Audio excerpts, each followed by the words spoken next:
నమస్కారం. లైవ్ షోకి స్వాగతం. యథాప్రకారం ఈరోజు కొన్ని వీడియోలు చూసిన తర్వాత వార్తల వరకు చదువుతూ విశ్లేషణకి వెళదాం, చర్చలోకి వెళదాం. ముందుగా వీడియోలు. మన ఇవాళ అతిథుల్లో ప్రధానంగా ప్రకాష్ రెడ్డి గారు, భారతీయ జనతా పార్టీ రాష్ట్ర కార్యదర్శి, శ్రీ శ్రీనివాస్ యాదవ్ గారు బీఆర్ఎస్ నేత, శ్రీ సామ రామ్మోహన్ రెడ్డి గారు కాంగ్రెస్ పార్టీ అధికార ప్రతినిధి. తెలంగాణకు సంబంధించిన అంశాలు కులగణన, రేవంత్ పెరపతి పెరిగిందా, బీజేపీ ఎందుకు యూటర్న్ తీసుకుంది, మిస్ వరల్డ్ పోటీలతో హైదరాబాద్ ఇమేజ్ పెరుగుతుందా, కాంగ్రెస్ ప్రభుత్వంపై ఉద్యోగుల టీచర్ల నిరసన గళమా, ఆర్టీఐ కమిషనర్ల నియామకానికి గవర్నర్ బ్రేక్ మొదలైన అంశాల మీద చర్చలోకి వెళ్దాం. దానికంటే ముందుగా ఈ వీడియోకి సంబంధించి ప్రకాష్ రెడ్డి గారు ఏం వ్యాఖ్య చేస్తారో వినాలనుంది. ప్రకాష్ రెడ్డి గారు చెప్పండి. ఈరోజు గడ్కరీ గారు వచ్చి 6,100 కోట్ల రూపాయలు విలువైన రోడ్లకి శంకుస్థాపనలు, ప్రారంభోత్సవాలు చేస్తున్నారు. సంతోషం, బాగానే ఉంది. కానీ చర్లపల్లిలో అన్ని వందల కోట్లు ఖర్చు పెట్టిన చర్లపల్లి రైల్వే స్టేషన్ ఆ రకంగా నీరు గారటం, ఇవన్నీ చూస్తే మీకేమనిపించింది? ఎక్కడ లోపం జరిగినట్టు అనిపిస్తుంది? సంక్షిప్తంగా ఒక మాటలో చెప్తే మళ్ళీ మిగతా వీడియోల్లోకి వెళదాం. చెర్లపల్లి అనేది ఫస్ట్ టైం ఒక అధునాతనమైనటువంటి రైల్వే స్టేషన్ సార్. అది దానికి ఒక్క దగ్గర, అది ఒక ప్లేస్ లో మీరు దాన్ని మొత్తం అసలు దాన్ని కన్వేయర్ బెల్ట్స్ లేకపోతే దాంట్లో ఉన్నటువంటి లిఫ్ట్లు ఇవన్నీ కలిపితే ఒక్క దగ్గర ఒక చిన్న షెడ్, అది కూడా ఒక చిన్న పార్ట్, అది గాలికి లేచిపోయిందని పేపర్లో చూసిన, నేను నిజంగా చూడలేదు. దానికి ఇంకా ఇంత అంటే దాన్ని పెద్దగా నాకు తెలిసిన తర్వాత అంతవరకు అది చాలా పెద్ద వర్క్. అది సార్ మామూలుగా వర్క్ కాదు. అది కొత్త ఈ టెక్నాలజీ తోటి ఈ రకమైనటువంటి ప్లాట్ఫామ్స్, ఈ రకమైనటువంటి రైల్వే అంతవరకు మంచిదే, నేను కాదన్ను. మంచి ప్లాన్ చేశారు, బాగానే ఉంది. కానీ జనరల్ గా సోషల్ మీడియాలో విస్తారంగా తిరుగుతా ఉంది. సోషల్ మీడియాలో ఇప్పుడు మీరు ఎట్లా ఉందంటే సోషల్ మీడియాలో వస్తున్నటువంటి వార్తలతోటి మనం చర్చించడం, అందుకోసం చాలా చిన్న వర్షం అది ఆ రోజు టీవీలో కూడా వచ్చిందండి. డోంట్ థింక్ సోషల్ మీడియా చూసి వేసానని కాదు. ఒక చిన్న మూలకు చిన్న రేకుల షెడ్ సార్, చిన్నది. అదే చిన్న వర్క్. అది ఎంత చిన్న వర్క్ అంటే మొత్తం 490 కోట్లలో ఒక 10 లక్షల వర్క్ సార్. అది 10 లక్షల వర్క్ అక్కడ ఎంత అది కూడా ఎగ్జామిన్. కానీ దానికి రోడ్డుకి ఈ రోజు వరకు కనెక్ట్ రోడ్డు ఇవ్వలేకపోవడం అనేటువంటిది ఈ 490 కోట్ల రకంగా 300 కోట్లు మట్టిలో వచ్చినట్టు సార్. రోడ్డు ఇవ్వకపోతే దాని పర్పస్ సర్వ్ కాదు. ఒక 1 కోటి రూపాయలు 2 కోట్ల రూపాయలు రోడ్డు కనెక్షన్ ఇవ్వగలుగుతారు. 2 కోట్లు 490 కోట్లు వాడుకోవచ్చు. అది ఇవ్వలేకపోతే మీరు 10 లక్షల రేకుల షెడ్ గురించి నేను మాట్లాడతలేను, కానీ అది దుర్వినియోగం అవుతుంది, నిరుపయోగం అవుతుంది. దాని గురించి మనం ఆలోచించాలి సార్, దాని గురించి మనం ఆలోచించాలి. ఓకే, సంతోషం. అంటే మాకు గబాలన మీ మిత్రుడు చంద్రబాబు గారు ఉన్నారు కదా, అక్కడ ఏపీలో ఇట్లాగే అసెంబ్లీ భవనం తర్వాత ఇంకేవో నీళ్లు కారుతుంటే అది పెద్ద ఇష్యూ అయింది. అది గుర్తుకొచ్చి సరదాగా ఇప్పుడు తెలంగాణ సెక్రటేరియట్ కూడా నీళ్లు గారినాయి సార్. సెక్రటేరియట్ కూడా నీళ్లు గారినాయి. అయితే నేను ఒక పెచ్చు ఊడిపోయింది అన్నారు. కాకపోతే నేనేమంటున్నా, దాన్ని మనం ఎప్పుడు దాని గురించి ప్రధాన ఇష్యూ కాదు, అది ప్రధాన చర్చ కాదు. కానీ బట్ ఆసక్తికరంగా ఉంది కదా అని మీ కామెంట్ తీసుకున్నాను అంతే. మిగతా వీడియోలు చూద్దాం. తెలంగాణ రాష్ట్ర ప్రభుత్వం చేపట్టిన కులగణన ఈ రోజు దేశానికే ఆదర్శమైంది.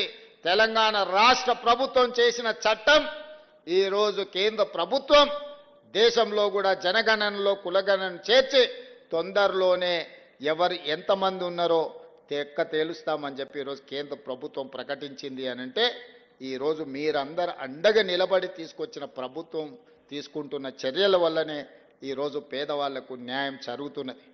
ఇలాంటి విమర్శలు చేసే నాయకులను నేను ఒకటే ప్రశ్న అడుగుతున్నా. 11 సంవత్సరాల నుంచి నరేంద్ర మోడీ గారు ఈ దేశ ప్రధానమంత్రిగా ఉన్నాడు. 16-17 రాష్ట్రాలలో మీ ప్రభుత్వమే ఉన్నది. గుజరాత్లో 25 సంవత్సరాల నుంచి మీ ప్రభుత్వం ఉన్నది. మీరు అధికారంలో ఉన్న రాష్ట్రాలలో చేసి మీరు ఆదర్శంగా నిలబడి ఉంటే ఈరోజు తెలంగాణ మోడల్ని మీరు అనుకరించండి అని చెప్పే అవకాశమా మాకు రాకపోతుండే కదా.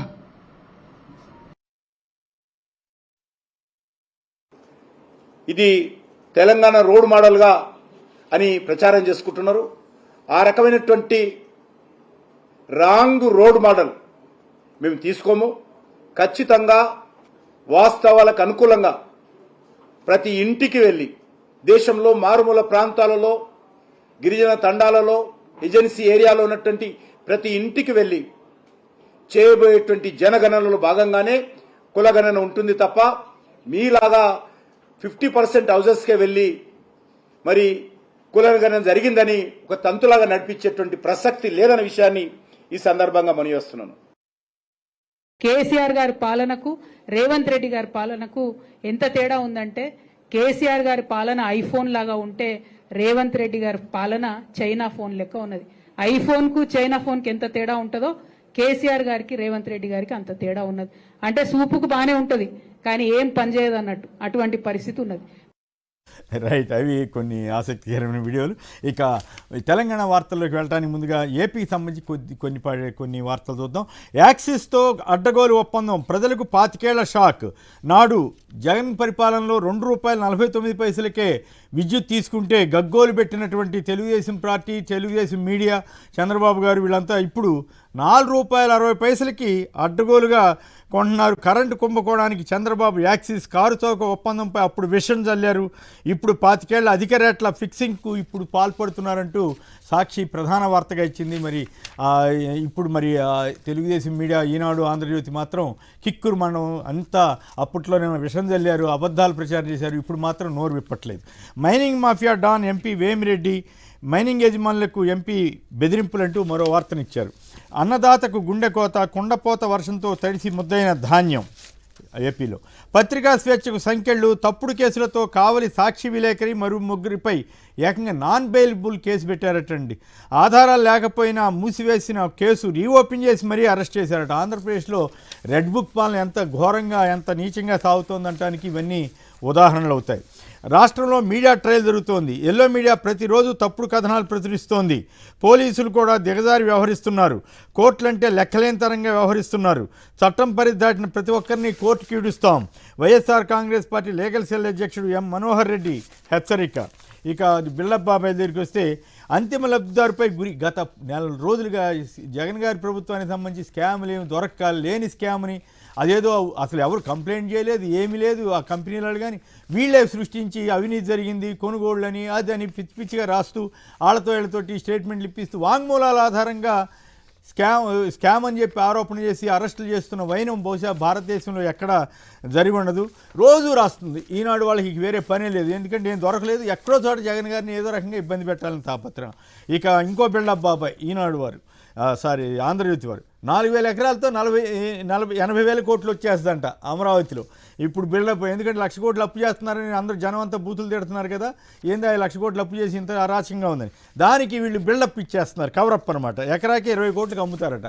ఎకరాకి హైదరాబాద్లోనే ఎకరాకి 20 కోట్లు అన్ని చోట్ల కొనే పరిస్థితి లేకపోతే అమరావతి పల్లెటూళ్ళలో 20 కోట్లు పెట్టి కొంటారంట. ఈ ఆంధ్రజ్యోతి వాళ్ళు చెబుతున్నారు. ఆంధ్రప్రదేశ్ జనం చెవుల్లో పూలు పెట్టుకుని వినాల్సి వస్తుంది. ఇక ఇంకొక వార్త, విషయం చెమ్ముదాం సర్కారుపై జగన్మోహన్ వ్యూహం అంట.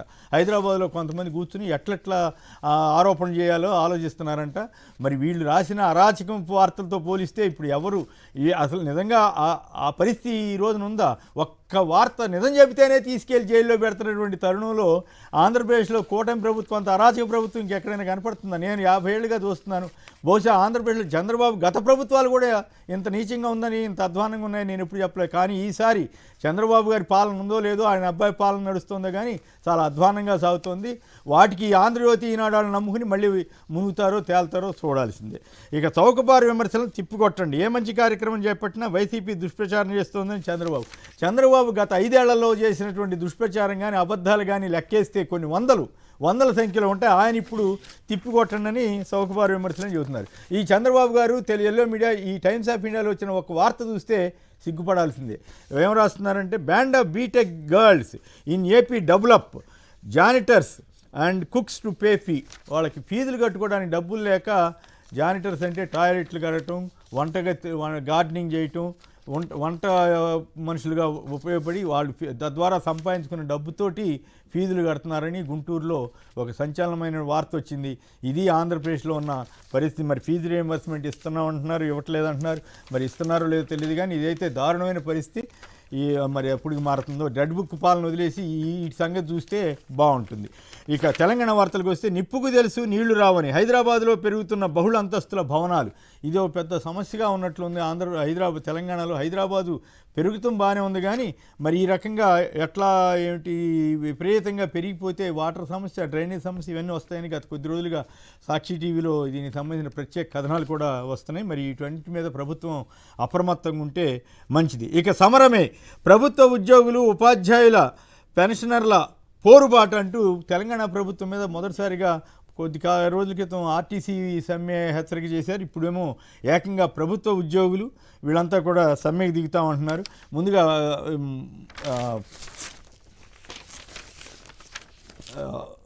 శ్రీనివాస్ యాదవ్ గారు దీని మీద చెప్పండి. ఏంటి నిజంగానే ప్రభుత్వం సంక్షిప్తంగా మాట్లాడితే ప్రధాన అంశాలు అయినటువంటి కులగణన, అలాగే ఈ మిస్ వరల్డ్, దీని మీద కూడా వెళదాం. ముందుగా నిజంగానే ఇక సమరమే అంటూ వీళ్ళు వార్తలు ఇచ్చారు. వార్త వచ్చింది, ప్రభుత్వ ఉద్యోగులు, ఉపాధ్యాయులు, పెన్షనర్ల పోరుబాటు అంట. ఆ పరిస్థితి ఉంది ఆంధ్రప్రదేశ్లో, సారీ తెలంగాణలో.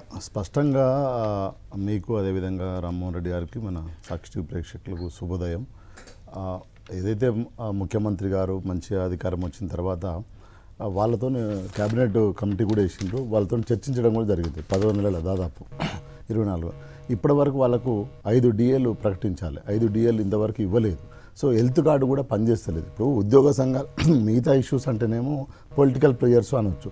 ఉద్యోగస్తులు ఏంది, తెలివి కల్ల వాళ్ళు, ఆలోచించగల వాళ్ళు, ప్రభుత్వం ఏం చేస్తుందో పాలసీలలో వాళ్ళు ఉంటారు ప్రత్యక్షంగా పరోక్షంగా.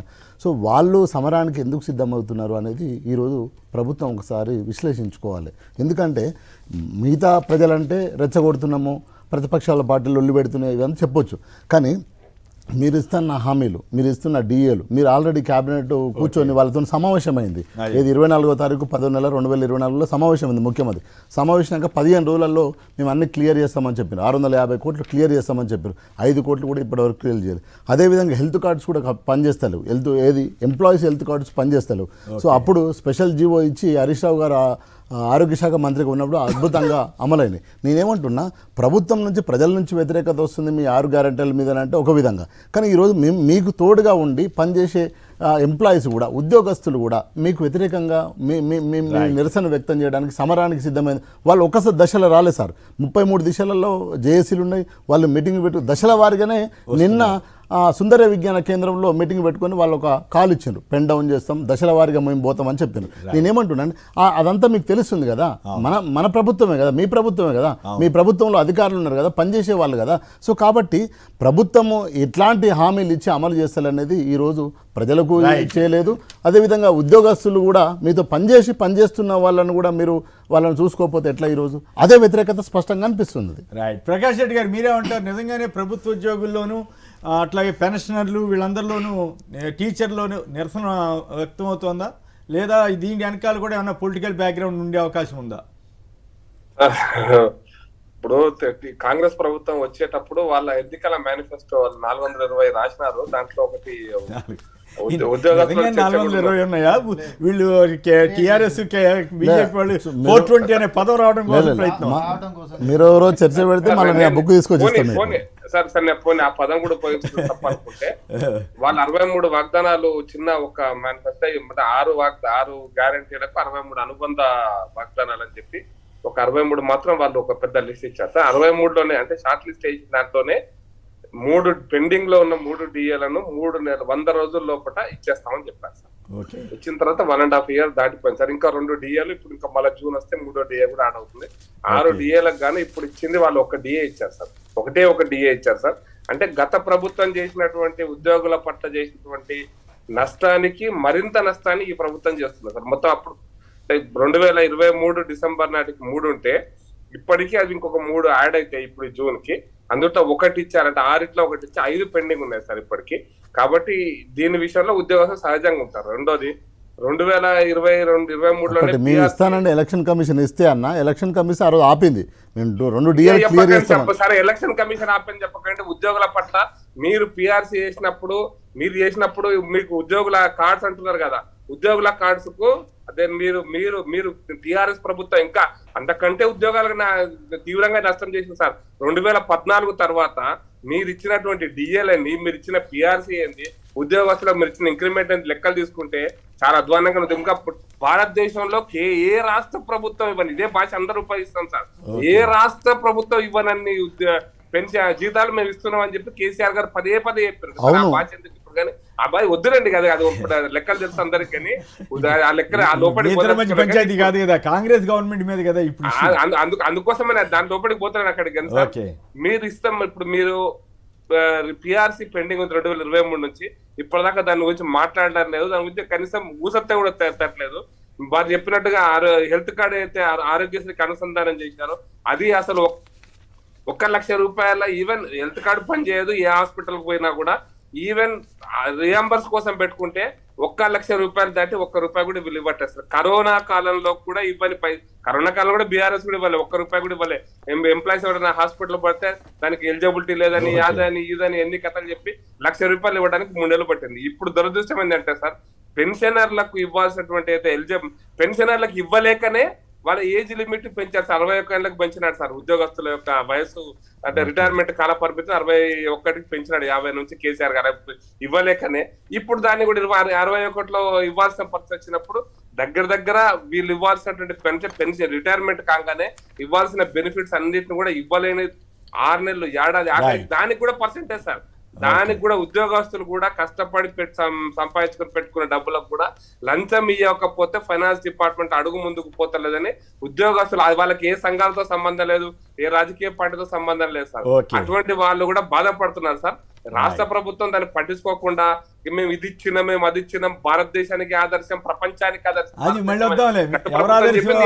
మళ్ళీ వద్దాం కులగణనాంశం మిస్ వరల్డ్ పోటీల మీద మళ్ళీ సపరేట్గా నడుపుదాం. మరి ఇప్పుడు అవి మన కాంగ్రెస్ ప్రతినిధి అధికార ప్రతినిధి ఉన్నారు కదా రామ్మోహన్ రెడ్డి గారు, ఆయన అభిప్రాయం తీసుకోవడానికి ముందుగా నవీన్ గారు హైదరాబాద్ నుంచి. నవీన్ గారు నమస్కారం, మాట్లాడండి.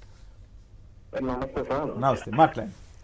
ప్రకాష్ రెడ్డి గారిని ఒక అడగాలి సార్. ఎందుకంటే తిరుపతి లడ్డు విషయంలో ఆర్ఎస్ఎస్ వాళ్ళు ఎంత రాద్ధాంతం చేసిండ్రు. ఇప్పుడు సిద్దిపేటలో ఒక గ్రామంలో సార్, చేర్యాల మండలము వేచరేణి గ్రామంలో ఒక బుర్గ జంగంకు సంబంధించిన వ్యక్తి ఆలయ ప్రవేశం చేస్తే నగ్నంగా అర్ధనగ్నంగా రోడ్డు మీద కొట్టుకుంటూ తీసుకెళ్ళారు సార్. ఇది చట్ట విరుద్ధమా కాదా? ఇది చట్టాన్ని చేతిలోకి తీసుకొని ప్రవర్తించడమా కాదా? మరి ఇట్లా ఆర్ఎస్ఎస్ వాళ్ళు ఇట్లా దళితుల మీద దాడి చేస్తారు. ఆ లడ్డు మీద ప్రచారం జరుగుతానేమో జగన్ గారు అనగానే ధర్నాలు చేసి అది చేసారు. రైట్, అది వేరే చర్చలండి, దానికి సంబంధం లేదు. తిరుమల లడ్డు మీద అరాచకంగా మాట్లాడింది చంద్రబాబు, పవన్ కళ్యాణ్ గారు. ఆ తర్వాత బీజేపీకి సంబంధించిన ఇక్కడ ఎవరో మాధవిలత గారు ఎవరో బయలుదేరి ఏదో అడావుడి చేసినట్టున్నారు. అది వేరే చర్చ, ఇది వేరే చర్చ. ఇట్లాంటి ఎక్కడ జరిగినా కూడా ఖండించాల్సిందే. అది ప్రకాష్ రెడ్డి గారు ఇప్పుడు ప్రధానంగా ఇప్పుడు అంశాల మీద ఎక్కువగా కామెంట్ చేస్తే బాగుంటుంది. రైట్, రామ్మోహన్ గారు చెప్పండి, ఏంటి ఎందుకు మీ మీద అప్పుడే నిరసన గళం ఇప్పారంట? కొమ్మినేని ముందుగా మీకు, ప్యానెల్ ఉన్న పెద్దలకి అండ్ సాక్షి టీవీ ప్రేక్షకులందరూ కూడా గుడ్ మార్నింగ్. ప్రతిపక్షాలు అంతకుమించి ఏం చేశాయి సార్? ప్రతిపక్షాలు కాదు, నిన్న వీళ్ళ జేఏసీ ఏర్పాటు చేసుకోవాలని ఉద్యోగులు టీచర్లు ప్రతిపక్షాల నుంచి మేము ప్రశంసలు ఏమి ఎక్స్పెక్ట్ చేస్తలేము. ఎందుకనంటే ఇవి కన్స్ట్రక్టివ్గా క్రిటిసైజ్ చేసేటటువంటి అంశాలలో కూడా వాళ్ళు లేరు. డే 1 నుంచి ఈ రాష్ట్ర ఆర్థిక పరిస్థితులు ఎట్లున్నాయి అనేటటువంటిది మా ప్రభుత్వం ఏర్పాటైన తర్వాత అసెంబ్లీలో పారదర్శకంగా ప్రజలకు మొత్తం తెలవాలి అసలు ఎన్ని అప్పులు ఉన్నాయి, ఎన్ని తిప్పలు ఉన్నాయి. తర్వాత మనం ఏ అంశాలు చెప్పినామో మన మేనిఫెస్టోలో ఉంటున్నటువంటి ప్రధానమైనటువంటి అంశాలని మా ప్రభుత్వం చిత్తశుద్ధితోటి ఏమేమి చేసుకుంటూ పోవాలనే దాంతో మేము ముందుకు వచ్చినాం. అదే దాని మీదకించి మరి 22,22,27 మంది రైతులకి మేము రుణమాఫీలు చేసినాం. కొలువులు అని అంటారా, మెగా డిఎస్సి అని చెప్పేసి మెగా డిఎస్సి 11,062 మందికి చేసినాం. తర్వాత గ్రూప్ 1 563 మందికి కొలువులు చేసాం. మేము టెట్ రెండు సార్లు, ఒకటే ఏడాదికి 2 సార్లు చేసేటట్టు 13,444 మంది కానిస్టేబుల్. అంటే కొలువుల జాతర గత 10 సంవత్సరాల్లో ఎప్పుడూ చూడనటువంటిది. తెలంగాణ సమాజం 10 సంవత్సరాలుగా వయసు మొత్తం కూడా మీద పడ్డప్పటికీ కూడా ఉన్నటువంటి అవకాశాలను కోల్పోతున్నాము. ఈ తెలంగాణ తెచ్చుకుంటే ప్రభుత్వం వచ్చిన తర్వాత మనకి ఏ రకంగా కూడా లాభం జరుగుతలేదు. మనం బాగుండాలంటే ప్రభుత్వాన్ని మార్చుకోవాలి. ఎందుకంటే ఆ రోజు మేము మా లైన్ కూడా మరి గౌరవనీయులు ముఖ్యమంత్రి వర్యులు ఆ రోజు ప్రతిపక్షంలో ఉన్నప్పుడు అన్నాం, నిరుద్యోగుల కొలువులు రావాలంటే కేసీఆర్ కొలువు పోవాలని చెప్పినాం, పోగొట్టిరు. అట్లనే కొలువులు ఇచ్చేటటువంటి దాంట్లో రైతులకు రుణమాఫీ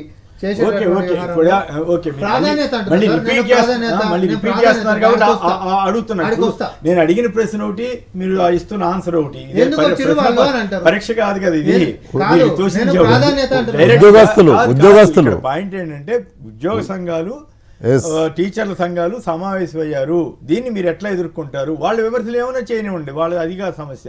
మీరు మిగతా చెప్పారు కదా, నేనేం అడ్డం పడలేదు కదా. రెండోసారి చెప్పబోతే వద్దులేని దీని మీద నిజంగానే గవర్నమెంట్ లో ఆ రకమైన నిరసన భావం మొదలైందా అంటే నేను ఒకటి సార్, అన్నిట్లల్లో కూడా వాళ్ళకి గతం నుంచి కూడా ఇప్పుడు ఫీజు రియంబర్స్మెంట్ కూడా తీసుకో, ఓన్లీ టీచర్లు ఎందుకు మాట్లాడదాం? ఓన్లీ డిఏల గురించి ఎందుకు మాట్లాడదాం, ఫీజు రియంబర్స్మెంట్ చర్చ దాని మీద కూడా మాట్లాడదాం కావాలంటే. టీచర్ల సమావేశమైంది ఏ కదా, అంశాలైనా సమరం పిలుపునిచ్చారు కదా వాళ్ళు. నేను ఒకటే చెప్తా ఉన్నా, ప్రాధాన్యత వ్యవహారంలో కనీసం మనకి ఈరోజు జీతాలు వచ్చుకుంటే మనది కనీసం ముందుకు నడుస్తుంది. పెండింగ్ ఉంటున్నటువంటి దాన్ని ప్రభుత్వం దృష్టికి తీసుకొని వచ్చారు, అది ముఖ్యమంత్రి గారి దృష్టిలో కూడా ఉంది. చెప్పండి తప్పు. దానికి మనం ఒక అష్యూరెన్స్ కూడా మనం ఈ ఇచ్చాం. నిరసన ఇప్పుడు ఆర్టీసీ ఆపినట్టున్నారు కదా వాళ్ళు స్ట్రైక్, అట్లాగే ఇప్పుడు వీళ్ళకి కూడా ఏమన్నా పిలిచి ఆగితే మాట్లాడితే సార్ ఏం ఇబ్బంది లేదు, మా ప్రభుత్వం ఏదో మొండికి పోయేటటువంటిది కాదు, పిలిపించుకుంటాము, అట్లా మాట్లాడుకుంటాము, చెప్పారు బాగుంది. ఏం శశబిషలు లేకుండా అసలు ఉంటున్నటువంటి వాస్తవము తెలకాతంలో కాలముంగట్నే పెడతాము. దాని యొక్క పరిష్కారం ముందు కూడా మీరు చెప్పారు కదా 2 లక్షల కోట్లు అప్పు ఉందని. కాదు సార్, దాని యొక్క పరిష్కారం కూడా వాళ్ళని ఒక్క అవకాశం ఇవ్వండి. ఎట్లా చేద్దామో చెప్పురు అని చెప్పి మేమేమి పరిష్కారం మీరు చేస్తామని చెప్పి appointment అచ్చంగా చంద్రబాబు స్టైల్లోనే వెళ్తున్నట్టున్నారు మీరు కూడా. ఆయన కూడా అటే చెబుతున్నాడు. డైరెక్షన్ కదా సార్, గురువు గారు. మేమేదో అపాయింట్మెంట్ లేకుండా గడిలలో కూర్చొని సెక్యూరిటీ ఉండేటోళ్ళం కాదు. మేము బాగా అందరిని రప్పించుకునేటోళ్ళం. ఒక అవకాశం, నాకు ఒక అవకాశం ఇవ్వండి సార్. మేము సాధక బాధక కేసీఆర్ గారి మీద ఆమె విమర్శలు మాట 10 వాస్తవం. సంవత్సరాల నుంచి ఏ రోజు కనీసం పలకరింపు కూడా నోచుకున్నటువంటి పరిస్థితి నుంచి సమస్యల పరిష్కారం గురించి కలిసి కూర్చొని పోయేటటువంటి దాని గురించి చర్చ జరుగుతుంది. రైట్ ఏమంటారు? నేనేమంటున్నా అంటే ఇప్పుడు అప్పులైనాయి అని మిత్రులు చెప్తున్నారు. అక్కడ ఉన్న సిఎల్పి నాయకులు ఎవరైతే ఉన్నారో బట్టి గారు చాలా సుదీర్ఘమైన వాళ్ళు, తర్వాత ఉత్తమ్ కుమార్ రెడ్డి గారు, వాళ్ళు అప్పుడే చెప్పారు మీలాంటి సీనియర్ జర్నలిస్టు అడిగినారు మీరు ఎట్లా చేస్తారండి తులం బంగారం ఇంత హామీలు ఇస్తున్నారు అంటే మేము ఆర్బీఐ గవర్నర్లతో మాట్లాడినాం, మేము ఆర్థికవేత్తలతో మాట్లాడినాం, మేము చిదంబరంతో చర్చించినాం. ఇవన్నీ అప్పుల గురించి ప్రస్తావన వచ్చింది కాబట్టి అప్పుడు తెలుసు కదా సార్. ఒక్క నిమిషం, రేవంత్ రెడ్డి గారు ఎలక్షన్ ముందే ఉన్నారు, ఇప్పుడే ఉంటున్నారు. పిఎస్సీలో అన్ని చర్చ జరుగుతాయి కదా సార్. అది కూడా పీసీఆర్ అది బడ్జెట్ ఎవరు అందరికి ఇస్తారు కదా సార్, బడ్జెట్ అందరికి ఇస్తారు కదా, మనకు కూడా వస్తుంది కదా బడ్జెట్, వాళ్ళ ఓన్లీ వాళ్ళకే రాదు కదా సార్. ఒక్క నిమిషం, ఆ వీడియో చూసిన తర్వాత మాట్లాడదాం. అప్పుల మీద ఎలక్షన్ ముందు ఒక రకం, ఎలక్షన్ అయిన తర్వాత ఇంకో రకంగా మాట్లాడటం అనేది రాజకీయ పార్టీలకి అలవాటు అయిపోయినట్లుంది. రైట్, ఇప్పుడు అదే వీడియో మొత్తం ప్లే చేస్తే కూడా బాగుండేది, ఇంకొంచెం ప్లే చేపి రాదు ముఖ్యమంత్రి గారు. ఎందుకంటే ముఖ్యమంత్రి గారు స్పష్టతనిచ్చారు, గతంలో చేసినటువంటి అప్పులకి మేము కట్టినటువంటిదే ఎక్కువ, మేము తీసుకొచ్చినటువంటిది తక్కువ, తద్వారా అప్పుల భారాన్ని మేము తగ్గిస్తున్నటువంటిది చాలా స్పష్టంగా ముఖ్యమంత్రి గారు చెప్పారు. అది తర్వాత భాగంలో ఉంది, ఎందుకంటే మనం అక్కడికే పెట్టాం కాబట్టి మనం జనాలకు అదిపోతుంది. సో నేను అనేటటువంటిది ఏంటంటే ఒక్క నిమిషం, వీళ్ళ వాదనలో బీఆర్ఎస్ పార్టీ వాదనలో అప్పులే లేవు, కాంగ్రెస్ పార్టీ అన్ని తప్పులు చెప్తుంది, అప్పులు అంత లేనే లేవు, కాళేశ్వరంకి అంత కాలేదు, ఇంకొకటి ఇంత కాలేదు, 7 లక్షల ఒక్క నిమిషం 7 లక్షల కోట్ల రూపాయల అప్పు మేము ఆ రోజు అసెంబ్లీ సాక్షిగా మేము చెప్తే కాదు అని చెప్పి, కాదు కక్కసం అని చెప్పి అబద్ధం అని అన్నారు కదా. మరి చలో ఇప్పుడు కూడా అబద్ధం అంటున్నావు కదా, మరి టీఏలు డిఏలు ఆయాలు ఎందుకు పెండింగ్ పెట్టినావు, ఫీజు రియంబర్స్మెంట్లు ఆయాలు ఎందుకు పెట్టినావు, అసలు అవన్నీ ఎందుకు సార్? 1వ తారీఖు జీతం ఇవ్వలేనటువంటి పరిస్థితికి ఆర్థిక కుంగుబాటుతనానికి ఎవరు దారి తీసుకొని వచ్చిండు? నిజంగానే నువ్వు అప్పులు చేయకుండా అంత బాగానే ఉంటుంటే పెండింగ్ ఎవరు పెట్టిండు? ఈ రోజు ఇవన్నీ కూడా వాళ్ళని అడుగుదాం. ఆయన ఒకటి అడుగుతున్నాడు, అడగండి తొందరగా అడగండి. నువ్వు ప్రజల ముందుకు మీరైనా నేను ఏమైనా పోయినాం 6 గ్యారంటీలు నేను ఇలా ఇస్తా, 4,000 పింఛన్ అప్పులు చేయనని కూడా చెప్పినట్టున్నారు, అప్పులు చేయను అన్నాడు. నువ్వు వచ్చిన సంవత్సరంలో 1,58,000 కోట్లు అప్పు చేసినావు, నేను 10 ఏళ్లలో చేసిన దానికి నువ్వు ప్రజలు తీర్పిచ్చారు, కానీ నువ్వు వచ్చి చెప్పిన వాటిలలో ఏమి అమలు చేసినావు ఇప్పుడు ప్రజలు చెప్పాలి. నీకు మంచి మ్యాండేటరీగా అధికారం ఇచ్చారు, ప్రజలు పరిపాలించమని చెప్పారు, సేవ చేయమని చెప్పారు. ఏం చేస్తున్నారు? 4,000 పింఛన్ తీసుకో అవ్వ రేపటి నుంచి అని చెప్పిండు, 2 లక్షల రుణమాఫీ చేసుకోమన్నాడు, రైతు బంధు 5,000 కాదు 7,000. తులం బంగారం సార్ ఏ సాక్షి మైకి పట్టుకుని ఏ ఊళ్ళైనా పోదాం సార్, తులం బంగారం ఏ చెల్లకైనా వచ్చిందంటే మేమేమంటారు సార్, ఇక స్కూటీలు ఇస్తామని చెప్తారు సార్. ఇప్పటికైనా మీరు ఏమంటారు అంటే మీరు చేసేది ఏదో చెప్పండి ప్రజలకు, చేసింది అమలు చేసుకోండి. ఇప్పుడు 2014 మేనిఫెస్టో వాళ్ళది తీసుకుందాం, మరి ఆ రోజు కూడా మేనిఫెస్టోలో వాళ్ళు అన్ని పెట్టారు, ఇంటికి ఒక ఉద్యోగం కెంచి, దళితుని ముఖ్యమంత్రి కెంచి, దళితులకు 3 ఎకరాల కెంచి, అసలు రుణ మాఫీలు ఏకదాటిగా చేసేటటువంటి కాడికెంచి, కొలువుల జాతర కెంచి, కృష్ణా గోదావరి జిల్లాలో వాటాల పంచాయత్ దాకా అన్ని చెప్పుకుంటూ వేస్తారు. ఇవన్నీ పక్కకు వస్తే ఆకాశ హార్యాలు ఏవి మూసీ నది చుట్టూ ఆకాశ హార్యాలు చేతోడు తీసుకొని తాగేటట్టు తయారు చేస్తానటువంటి పర్యావరణ పరిరక్షణ దాకా ఏం చేశారు ఒకటి తెలంగాణ హైదరాబాద్. నేను ఒకటి చెప్తా సార్, నేను ఒకటి చెప్తా. మమ్మల్ని మేనిఫెస్టో నువ్వు మాట్లాడుతున్నప్పుడు నీ చరిత్ర 2014 మేము కూడా మొదలు పెడతాం సార్. అట్లా కాదు, మీరు చెప్పే దాంట్లో నైతికంగా కరెక్ట్ కాదు, వాళ్ళు ఓడిపోయారు కదా. అరే 2వ టర్మ్ వచ్చింది కదా, 2వ టర్మ్ వచ్చింది కదా, ఓడిపోయారు. మీరు ఆగురి సామ్యమని పాటించండి. మేనిఫెస్టో మీకు మాకు బేరీజ్ వేస్తారు జనాలు. సార్ 100 రోజులను మీరే మరి పెట్టుకున్నారు 100 కదా. రాహుల్ మీరు గాంధీ పెట్టలేదు. కూడా చెప్పించారు ప్రజలు కదా. పెట్టలేదు. మరి మేము ఒకటే సార్, చెప్తున్నాం, ఈ పాపంలో ప్రజలు లేరు, ప్రతిపక్ష పార్టీలు 100 రోజులను నువ్వే పెట్టుకున్నావు డెడ్ లైన్. 100 రోజులు కాదు, అవకాశం ఉన్న కాడ 48 గంటలనే మా పథకాలను మేము ఇంప్లిమెంట్ చేసినాం. అయితే ఏం అడగమంట బస్సు 40 మహిళలకు బస్సులు బస్సు అయినా, లేకపోతే ఇక్కడికి ఆరోగ్యశ్రీ కొన్ని 5 అమలు లక్షల చేసిన మాట నుంచి 10 వాస్తవం. లక్షలు అయినా, అవును. లేకపోతే ఇలా కంచెలు గుల్లగొట్టుడు అయినా. నేను ఎప్పుడు నేను ఎప్పుడు ఒకటి చెబుతుంటా, ఏపీలో చంద్రబాబు గారి ప్రభుత్వం అంటే ఇక్కడ కొద్దిగా రేవంత్ రెడ్డి గారి ప్రభుత్వం కొద్దిగా బెటర్. ఎందుకు కొన్ని హామీలను అమలు చేశారు, అక్కడ అసలు హామీలు అమలు చేయకపోగా ఎదురుదాడి చేస్తున్నారు. కొన్నిట్లయితే సార్ మేము అర్థం కాక అన్నీ అడుగుతున్నాం. కాదు, 150 అన్నీ అమలు చేయలేదు కదా. మేము చెప్పింది 150 పైన అయినాయి, చదవమంటే ఇప్పుడు తీసాం. 150 పైన అట్లా నిజంగా ఉంటే గ్రేట్. మరి నిజంగానే అయినాయి కాబట్టి చదవమంటే మేము చదువుతాం. మహేష్ గారు హైదరాబాద్ నుంచి. మహేష్ గారు నమస్కారం, మాట్లాడండి. మీకు నమస్కారం, అక్కడ ఉన్నటువంటి పెద్దలకు కూడా నమస్కారాలండి. మాట్లాడండి. చిన్న విషయం అండి, కాలుకు దెబ్బ తగిలితే ఫిజియోథెరపీ చేయించుకోవడానికి దుర్గాబాయి హాస్పిటల్కి వెళ్ళాను. ఏమైంది?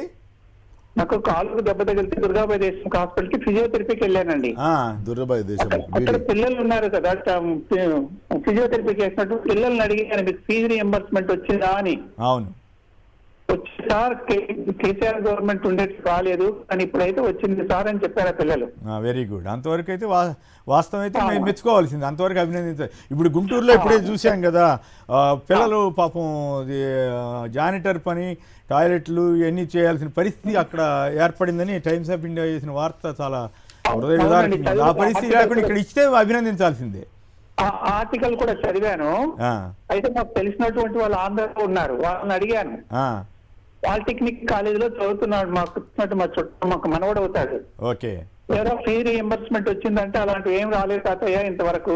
అవును, జగన్ ఉండేటప్పుడు వచ్చినాయి, ఇప్పుడు 1 ఇయర్ మాకు ఫీజు రియంబర్స్మెంట్ ఏది రాలేదు అన్నారు. ఇక్కడ మాత్రం వచ్చినాయని చెప్పారు మీకు. ఇక్కడ మాత్రం పిల్లలు దేనికైతే నిజాయితీగా మాట్లాడుకోవటమే కరెక్ట్. మీరు నేను మిగతా రాజకీయ పార్టీలు వాళ్ళ వైఖరులకు అనుగుణంగా మాట్లాడినా సాధ్యమైనంత వరకు మనం కరెక్ట్గా మాట్లాడినందుకు మహేష్ గారు మీకు ధన్యవాదాలు. ఇక మరో అంశంలోకి వెళదాం. ఆర్టీఐ కమిషనర్ నియామకానికి బ్రేక్. ఇదేం పనండి ప్రకాష్ రెడ్డి గారు, మీ గవర్నర్ గారిని ఎందుకు వాడుకుంటున్నారా? గతంలో కూడా ఇబ్బంది పెట్టినట్టున్నారు సార్. గవర్నర్ వాడు ఇప్పుడు వాళ్ళకి సపోర్ట్ చేస్తాం, వాడినట్టు వాళ్ళకి సపోర్ట్ చేయకపోతే మేము వాడినట్టు ఇది కాదు కదా సార్. మేము వద్దనుకునే కూడా గవర్నర్ ఇస్తాడు, మేము కావాలనుకునే గవర్నర్ ఇవ్వకపోవచ్చు, మేము కూడా గవర్నర్ కి రిప్రజెంటేషన్ ఇస్తుంటాం సార్. గవర్నర్ ను మనం రాజకీయాలకు అతీతంగా ప్రభుత్వాలు పంపించే డాక్యుమెంట్స్ ను వాళ్ళు జెన్యున్ గా వాళ్ళ లీగల్ డిపార్ట్మెంట్ ఉంటుంది కదా సార్. గవర్నమెంట్ కూడా న్యాయ వ్యవస్థ ఉంటుంది, న్యాయవాదుల యొక్క సహకారం ఉంటుంది, వాళ్ళకు సిస్టమ్ ఉంటుంది. వాళ్ళు మీకు కంప్లైంట్స్ వచ్చినాయేమో, చాలా కంప్లైంట్స్. ఇప్పుడు ఎమ్మెల్సీలను గత ప్రభుత్వ కాలంలో ఆపింది కాబట్టి టీఆర్ఎస్ ని ఆపినారు. ఈ ప్రభుత్వ కాలంలో క్లియర్ చేస్తే ప్రభుత్వం క్లియర్ చేసేసింది వెంటనే. ఈ రెండు కరెక్ట్ కదా. ప్రభుత్వం గవర్నర్ కి దీనికి సంబంధం ఉందని కాదు సార్. ఆర్టీఐ కమిషనర్ విషయంలో కొంతమంది నాకు కూడా ఫోన్ చేసినారు కంప్లైంట్ చేయండి, మేమేం చేయలేదు, మా పార్టీ నుంచి కంప్లైంట్ చేయలేదు. కంప్లైంట్లు వచ్చినాయని చెప్పగలుగుతారా? నాకు తెలిసి అంటే అయోధ్య రామరెడ్డి మీద వాటి మిగతా వాళ్ళ మీద కాంగ్రెస్ కండువా కప్పుతున్నారు, వాళ్ళకి ఎట్లా ఇస్తారు అనేటువంటిది వాళ్ళు చేసినటువంటి కంప్లైంట్. బట్ నేనేమంటున్నా సార్, కంప్లైంట్ గవర్నర్ సిపిఆర్ఓ ఉన్నారు, అంతకుముందు జర్నలిస్ట్ గా కూడా ఉన్నాడు కదా. వాళ్ళు నేను విన్న కంప్లైంట్ చెప్తున్నాను సార్. విన్న కంప్లైంట్ ఏంటంటే అది అని, కానీ మేమేం కంప్లైంట్ చేయలేదు, మా పార్టీ నుంచి ఏం కంప్లైంట్ చేయలేదు సార్. మేమేం ఆపలేదు దాన్ని. ప్రభుత్వం లీగల్ ఒపీనియన్ తీసుకొని దాన్ని ఎంత తొందరగా క్లియర్ అంత తొందరగా క్లియర్ చేస్తారు. దానిలో అభ్యంతరాలు ఉంటే చెప్తారు. అంటే గతంలో తమిళ సై కూడా ఆపారు. అఫ్ కోర్స్ అప్పట్లో కాంగ్రెస్ గవర్నమెంట్ ఉన్నప్పుడు కూడా, కిరణ్ కుమార్ రెడ్డి గారు గవర్నమెంట్ ఉన్నప్పుడు కూడా కొన్ని పేర్లను ఆపారు. అది కూడా జరిగినమాట వాస్తవమే. అప్పుడు అందుకోసం దాన్ని రాజకీయాలకు కాకుండా వచ్చిన కంప్లైంట్ వస్తే కూడా దాన్ని ఒక తప్ప 2% నిర్ణయం తీసుకోవాల్సింది కూడా ప్రభుత్వమే సార్. కాదు, కొన్నిటి మీద అభ్యంతరం ఉన్నప్పుడు మిగతా వాటి క్లియర్ చేసి పంపించేయచ్చు కదా, అట్లా కుదరదు సార్. ఇప్పుడు గవర్నర్ ఆఫీస్ లో లీగల్ గా ఎట్లా పనిచేస్తారో మనకు తెలియదు సార్. పనిచేస్తున్నటువంటి ప్రాబ్లం ఏంటంటే, గతంలో కాంగ్రెస్ పార్టీ ఏ రకంగా అయితే గవర్నర్లని అడ్డం పెట్టుకుని రాష్ట్ర ప్రభుత్వాన్ని ఇబ్బంది పెట్టిందో, మోడీ గారి ప్రభుత్వం కూడా అదే పందాలో వెళ్తోంది అనేది ఇప్పుడు మన సుప్రీంకోర్టు ఇచ్చిన తీర్పు. ఎంత పెద్ద తీర్పు ఇచ్చిందండి. వాళ్ళు బిల్స్ ఆపేయటం అవన్నీ చేస్తే ఎట్లా? ఇప్పుడు స్టాలిన్ గారు వెళ్తే 3 నెలల నుంచి ఆపడానికి వీల్లేదని చెప్పింది సుప్రీంకోర్టు. నేను సుప్రీంకోర్టు ఇచ్చిన తీర్పును తప్పుపడుతున్నాను సార్. మళ్ళీ కూడా చెప్తున్నాను, సుప్రీంకోర్టు ఇప్పుడు స్పీకర్ కి అనుకో డైరెక్షన్ వస్తారు ఫీజు మన దీంట్లో పార్టీ ఫిరాయింపుల విషయంలో. స్పీకర్ గవర్నర్ కంటే అతీతుడా? మీరు చెప్పండి నాకు. గవర్నర్ అంటే స్పీకర్ తప్పు చేశాడు కాబట్టి గవర్నర్ కూడా తప్పు చేయొచ్చు అంటారా? నేనంటే సుప్రీంకోర్టు మీరు అన్నింటికి అతీతమా సార్? ఏమన్నా భారత రాజ్యాంగానికి లోపల సుప్రీంకోర్టు ఉందో, సుప్రీంకోర్టు మీరు అన్నిటికీ అతీతం, మేము దేదొక దిగి వచ్చిన మన సుప్రీంకోర్టులో. సార్ నేను చెప్తాను, సుప్రీంకోర్టులో తెలంగాణకు సంబంధించినటువంటి రిజర్వేషన్స్ కేసు 2007 నుంచి పెండింగ్ ఉంది సార్. ఇప్పటిదాకా కనీసం డిస్కషన్ కోసం కూడా రాలేదు. చాలా జరుగుతున్నాయి కాదన్న, విభజన చట్టం మీదే వేసి దాని జోలికే పోలేదు. కొన్ని కేసులు అయితే కాదు మీరు ఆ పాయింట్ చెప్పారు కాబట్టి గుర్తుకొచ్చింది. చంద్రబాబు గారి కేసు సంబంధించి 17A వర్తిస్తుందా అనేది పెద్ద చర్చ జరిపారు సుప్రీంకోర్టులో. ఇప్పటికి దాని గురించి తేల్చినట్టుగా నా దృష్టికి అయితే మాట్లాడరు. అందుకోసం సుప్రీంకోర్టు కూడా అనుకూల ప్రతికూల మీరు చూశారు. గతంలో కొంతమంది చీఫ్ జస్టిస్ ఉన్నప్పుడు సుప్రీంకోర్టు ఎంత అద్భుతంగా పనిచేసిందో, ఆ జడ్జి ఇప్పుడు ఏమైనా కూడా చూస్తున్నారు, మనం చూస్తూనే ఉన్నాం. ఆ జడ్జి నీతో చెప్తే హైదరాబాద్ లో నాకు 10 కంప్లైంట్ చెప్తారు ఆ చీఫ్ జస్టిస్ గురించి. మనం ఏం వ్యక్తిగతంగా మనం మాట్లాడకూడదు కానీ చెప్తున్నాను సార్ విషయం నేను. కాబట్టి మనం దాని లోపలికి పోము. కాబట్టి సుప్రీంకోర్టు జడ్జిమెంట్ ఇచ్చింది కాబట్టి గవర్నర్ అంశం తప్పు, గవర్నర్ వాడుకుంటున్నటువంటి ఆ పరిభాషను దానికి అన్వయించడం కరెక్ట్ కాదు సార్. గవర్నర్లు వాళ్ళ లిమిట్ లో పనిచేస్తారు. నేను కరెక్ట్ తప్పు అంటలేను సార్. న్యాయ ఒపీనియన్ అంటే లీగల్ ఒపీనియన్ తీసుకొని చేస్తే మంచిది. ప్రభుత్వానికి అవసరమైతే తొందరగా పంపించేసి రివర్స్ చేసేసి వాళ్ళు సవరణ చేస్తే మంచిది అనేది రామ్మోహన్ గారు. సమాచార హక్కు చట్టం కింద కమిషనర్లకు సంబంధించినటువంటి దాంట్లో కేటగిరీస్ ఉన్నాయి. ఏవి క్లియర్గా రాసిన న్యాయశాస్త్రము, సైన్స్, టెక్నాలజీ, సామాజిక సేవ, మేనేజ్మెంటు, జర్నలిజము అండ్ పరిపాలన రంగాల్లో విశేష కృషి చేసినటువంటి వాళ్ళే ఉండాలి. మేము పెట్టినటువంటి పేర్లలో వీటిలలో ఉంటున్నటువంటి వాళ్ళది ఉంది. కానీ ఒక వినికిడి ఎక్కడ కూడా అధికారికంగా ఇంకా బయటికి రానటువంటి అంశం కాబట్టి, రాజకీయంగా ఉన్నారు కాబట్టి వీళ్ళది అట్లా పెండింగ్లో పెట్టిర్రు అనేటటువంటి ఒకటి. రాజకీయంగా ఉన్నారు అనేటటువంటి ప్రశ్న వేస్తే నువ్వు పలానా పార్టీకి గతంలో ఓటు వేయమనో లేకపోతే ఓటు వేసినావనో లేకపోతే ఇంకొకటి డిస్కషన్లో పార్టిసిపేట్ చేసినావో అనుకుంటే, ఇవ్వాలనుకుంటే అది ఆమోదించాలనుకుంటే ఆమోదించేసేయచ్చు, వద్దని కొర్రి పెట్టాలనుకుంటే ఎట్లనైనా పెట్టవచ్చు. ఇంకా అది బీజేపీ రాజకీయాలు అనేటటువంటి సంగతి నేను మాట్లాడకపోయినా సరే, గవర్నర్ గారి యొక్క డిస్క్రిషన్ కాబట్టి అది ఏదున్నా వాళ్ళు మమ్మల్ని గిట్ట ఏదైనా అడిగితే మా ప్రభుత్వం జవాబు చెప్పనీకే మేము సిద్ధంగా ఉన్నాం, మాకు ఇబ్బంది ఏం లేదు. మేము సిఫార్సు చేసినటువంటి పేర్లలో మాత్రం రిక్వైర్మెంట్స్కి ఏదైతే అనుగుణంగా మాత్రమే మేము పేర్లు ఇచ్చినాము. తర్వాత దానికి సంబంధించినటువంటి చర్చ ఏందని మళ్ళీ ఇదే వేదికల మీద మేము మాట్లాడుకున్నాం. కానీ దీని వెనకాల రాజకీయ కోణం ఉందేమో, రాజకీయంలో ఉన్నారు అనేటటువంటి కారణంతో పక్కకు పెట్టేటటువంటి దాని వెనకాల ఏం రాజకీయం ఉందో మరి బీజేపీ నేతలకే బాగా తెలుసు. గవర్నర్లను కూడా రాజకీయ కోణంలోనే సుప్రీంకోర్టు జడ్జిలను కూడా రాజ్యసభలు చేసినటువంటి పార్టీ ఈ రోజు రాజకీయాల గురించి మాట్లాడితే ఇది కూడా పాయింటే. రంజన్ గగోయ్ గారిని ఆయన రిటైర్ 3వ రోజుకే పెట్టేశారు కదా రాజ్యసభలో. ఏ రకంగా ఏ పార్టీ బీజేపీకి ఎక్కడ కూడా ఈ లిస్ట్ మీద కంప్లైంట్ చెయ్యలేదు అని చెప్పిన తర్వాత కూడా బీజేపీని తప్పు పట్టడం అంటే మీరు దిగజారు. బీజేపీని అనలేదు, ప్రకాష్ రెడ్డి నేను బీజేపీని అనలేదు. రాజకీయ నేపథ్యంలో ఉంటున్నటువంటి వాళ్ళది కారణంగా పక్కన పెట్టిన దాని వెనుక రాజకీయం ఏముందో మనం భవిష్యత్తులో మాట్లాడుకుంటామని చెప్పినాక అంతే. నేను ఒకటే చెప్తున్నా సార్, ఇప్పుడు దానికి టైం తీసుకోవచ్చు కానీ నేను ఇంకా గత ప్రభుత్వం కంటే ఈ ప్రభుత్వం నేను బెటర్ ఎందుకు అంటున్నా అంటే, ముందు అపాయింట్మెంట్ అన్న కనీసం చేశారు, గతంలో అది కూడా జరగలేదు అనేది కూడా ఒకటి ఉంది. కనీసం ఇప్పుడు అది కూడా కనీసం అపాయింట్మెంట్ జరిగింది. ప్రధాన అంశాలు ఉన్నాయి, హైదరాబాద్ మిస్ వరల్డ్, తర్వాత కులగణన, ఈ రెండు గురించి కూడా మాట్లాడుకోవాల్సి ఉంటుంది. సుబ్రహ్మణ్యం గారు హైదరాబాద్ నుంచి సంక్షిప్తంగా మాట్లాడండి దయచేసి. నమస్కారం, మాట్లాడండి. వీళ్ళు ఎలక్షన్ ముందేమో పొలిటికల్ సైన్స్ చెప్పారు, ఎలక్షన్ అయిపోయిన తర్వాత ఏమో ఎకనామిక్స్ చెప్తున్నారు. భలే, ఈ డైలాగ్ బాగుంది, మళ్ళీ ఒకసారి చెప్పండి. ఎలక్షన్ ముందేమో పొలిటికల్ సైన్స్ చెప్పారు, అవును, ఎలక్షన్ అయిపోయిన తర్వాత ఏమో ఎకనామిక్స్ చెప్తున్నారు. అది వీళ్ళు ఏమి తెలియకుండా ఇన్ని వాగ్దానాలు చేసి కేసీఆర్ మీద కోపం ఉంటే కేసీఆర్ మీద తెచ్చుకోండి, అంతేగాని ఉద్యోగస్తుల మీద పెన్షన్లు లేవు, రిటైర్మెంట్ అయితే డబ్బులు లేవు, ఇది డబ్బులు సృష్టించలేవు, డబ్బు అప్పు చేయలేవు. అప్పు తెచ్చాక సరిపోతుందని చేతులు ఎత్తేస్తే గవర్నమెంట్ ఇంతకుముందు ఎప్పుడు చూడలేదు, ఫస్ట్ టైం చూస్తున్నాం. రేవంత్ రెడ్డి గారు అయితే చెప్పారు 2,000 కోట్లు అవసరం అవుతుంది ఇప్పుడు రిటైర్ అయిన వాళ్ళకి అందరికీ ఇవ్వాల్సి వస్తే అని ఓ మాట అన్నారు. అయితే ఆయన ఇబ్బందులు చెప్పారు. మీరు అన్నది అక్షరాల వాస్తవం. అప్పుడేమో ఎలక్షన్ ముందేమో రాజకీయ శాస్త్రం, ఎలక్షన్ అయిన తర్వాత ఆర్థిక శాస్త్రం. భలే పాయింట్ చెప్పారు మిత్రమా, మిమ్మల్ని అభినందించాలి. ఈ విషయంలో అలా చేస్తున్న రాజకీయ పార్టీలకి ఇది కనువిప్పు కావాలి ఇటువంటి ప్రకటనలు. ఇక Revanth plans mega meet on caste census, centre's move seen as success of Congress, caste census is our idea, Congress to units. అన్ని జిల్లాలకి పంపించి మన ప్రచారం. అయితే కులగణనపై విస్తృత ప్రచారం చేయాలని బీజేపీ నిర్ణయం. ఇది ఎల్ఆర్ఎస్ ద్వారా 1900 కోట్లు వచ్చిందంటే బాగానే ఉంది, గిట్టుబాటు అయినట్టుంది. మరోవైపు మిస్ వరల్డ్లో హస్తకళలు కూడా ప్రదర్శిస్తారట. మిస్ వరల్డ్ ఇష్యూలోకి వెళ్ళడానికి ముందుగా కులగణన మేజర్ ఇష్యూ కాబట్టి కులగణనకి వెళదాం. కులగణనలో బీజేపీ ఎందుకు యూటర్న్ తీసుకుంది? కాంగ్రెస్ పార్టీకి, రాహుల్ గాంధీకి, రేవంత్ రెడ్డికి పరపతి ఏ మేరకు పెరిగింది? రామ్మోహన్ గారు. కొమ్మినేని గారు అసలు అంటే ప్రతి ఒక్కరు మాటలకి ఆయన ఇందాక అన్నారు పొలిటికల్గా మాత్రమే మాట్లాడతారు, తర్వాత పొలిటికల్ సైన్స్ చెప్తారు, తర్వాత ఎకనామిక్ చెప్తారు. అంటే కొంతమంది మాత్రమే ఎలక్షన్స్ బిఫోర్ ఇచ్చినటువంటి మాట మీద కూడా నిలబడేటోళ్ళు ఉంటారు, అందరు ఉండరు అట్లా.